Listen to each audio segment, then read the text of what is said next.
এরকম একটা চাউমিন আমি আজকে মিষ্টি আলু দিয়ে বানিয়ে দেখাবো। এখানে আমি অনেকগুলো মিষ্টি আলু কেটে নিয়েছি, টমেটো, কিছু পেঁয়াজ, অনেকগুলো শসা আর অল্প একটু পেঁপে আর 2 পিস আমি নিয়েছি লেবু। আর এটা হচ্ছে মরিচ, শুকনা মরিচ আর রসুনের একটা মিক্সিং। এটা আমরা নিব, একটু ব্লেন্ড করে নিব।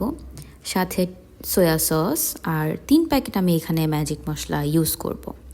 আর যে লেবুগুলো কেটে রেখেছিলাম সেই লেবু 2 পিস আমি এর মধ্যে চিপে দিয়ে দিব। এটাই হচ্ছে মূল ইনগ্রিডিয়েন্ট, মজা হবে এই মশলাটার কারণে। তো সেই রসুন আর মরিচের মিক্সিংটা আমি তেলে দিয়ে দিলাম, তারপর একে একে পেঁয়াজ, টমেটো ভেজে নিলাম, সাথে সেই সবজিগুলো দিয়ে দিচ্ছি। এখন আস্তে আস্তে আমি কষাবো, একটু ঢেকে দিয়ে কষাবো, একটু লবণ দিয়ে দিচ্ছি। আমি মরিচটা অনেক বেশি খাই, তো আমি সাথে একটু গুঁড়ো মরিচও দিয়ে দিব। এখন কিছুক্ষণের জন্য আমি একটু ঢেকে দিব। হয়ে এসেছে। আর আমার বাসায় বানানো একটা সস থাকে, ওইটা আমি সব কিছুতেই ইউজ করি। আর নুডলসে অনেক মজা হয় দিলে। আগে থেকে সেদ্ধ করে রাখা নাস্তা নুডলস যেটা বা চাউমিন আমরা যেটা দিয়ে খাই সেটা দিয়ে দিচ্ছি। আর শসাটা আমরা পরে দেব, এই নুডলসের সাথে দেব। লবণ দেব পরিমাণ মতো।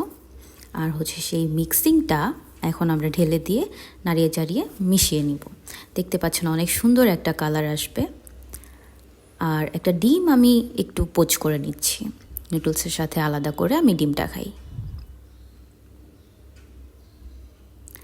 দেখতে পাচ্ছেন অনেক সুন্দর হয়েছে নুডলসটা। অ্যান্ড ফ্রাইডেতে খুবই মজা হয় এই নুডলসটা খেতে।